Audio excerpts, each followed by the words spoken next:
ایک انٹرویو میں اینکر نے اپنے مہمان سے، جو ایک ارب پتی شخص تھا، پوچھا، زندگی میں سب سے زیادہ خوشی آپ کو کس چیز میں محسوس ہوئی؟ وہ ارب پتی شخص بولا، میں زندگی میں خوشیوں کے 4 مراحل سے گزرا ہوں، اور آخر میں مجھے حقیقی خوشی کا مطلب سمجھ میں آیا۔ سب سے پہلا مرحلہ تھا مال اور اسباب جمع کرنے کا، لیکن اس مرحلے میں مجھے وہ خوشی نہیں ملی جو مجھے مطلوب تھی۔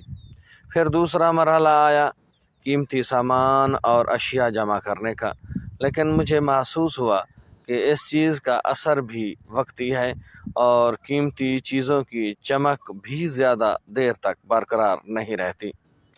پھر تیسرا مرحلہ آیا، بڑے بڑے پروجیکٹ حاصل کرنے کا، جیسے فٹ بال ٹیم خریدنا، کسی ٹورسٹ ریزارٹ وغیرہ کو خریدنا، لیکن یہاں بھی مجھے وہ خوشی نہیں ملی جس کا میں تصور کرتا تھا۔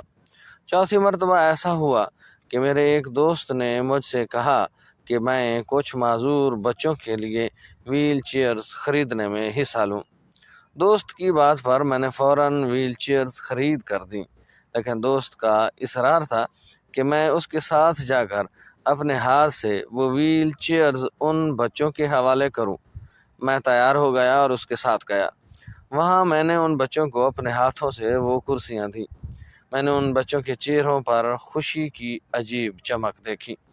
میں نے دیکھا کہ وہ سب کرسیوں پر بیٹھ کر ادھر ادھر گھوم رہے ہیں اور جی بھر کے مزے کر رہے ہیں۔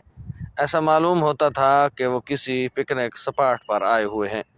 لیکن مجھے حقیقی خوشی کا احساس تب ہوا جب میں وہاں سے جانے لگا اور ان بچوں میں سے ایک نے میرے پاؤں پکڑ لیے۔ میں نے نرمی کے ساتھ اپنے پیر چھڑانے کی کوشش کی، لیکن وہ بچہ میرے چہرے کی طرف بغور دیکھتا ہوا میرے پیروں کو مضبوطی سے پکڑے رہا۔ میں نے جھک کر اس بچے سے پوچھا، کیا آپ کو کچھ اور چاہیے؟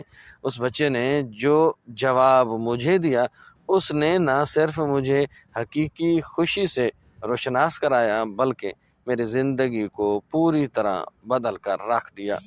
اس بچے نے کہا کہ میں آپ کے چہرے کے نقوش اپنے ذہن میں بٹھانا چاہتا ہوں، تاکہ جب جنت میں آپ سے ملوں تو آپ کو پہچان سکوں اور ایک بار اپنے رب کے سامنے بھی آپ کا شکریہ ادا کر سکوں۔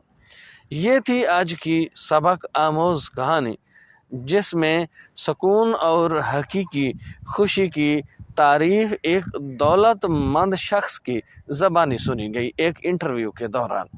اصل میں حقیقی خوشی بھی وہی ہے جو انسانیت کی خدمت اور کسی کے لیے آسانی پیدا کر کے حاصل کی جائے۔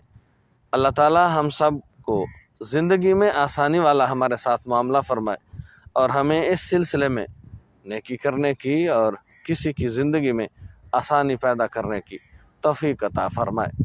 امید کرتے ہیں آج کی یہ کہانی آپ کو پسند آئے گی۔ کہانی پسند آ جائے تو چینل کو سبسکرائب کیجئے گا، ساتھ میں لگے بیل آئیکن کو ضرور دبائیے گا، تاکہ اس طرح کی کہانیاں، سبق آموز حکایات آپ دوستوں تک پہنچاتے رہیں۔ دعاؤں میں یاد رکھیے گا۔ ملتے ہیں نئی کہانی اور نئی حکایت کے ساتھ۔ اللہ ہم سب کا حامی و ناصر ہو۔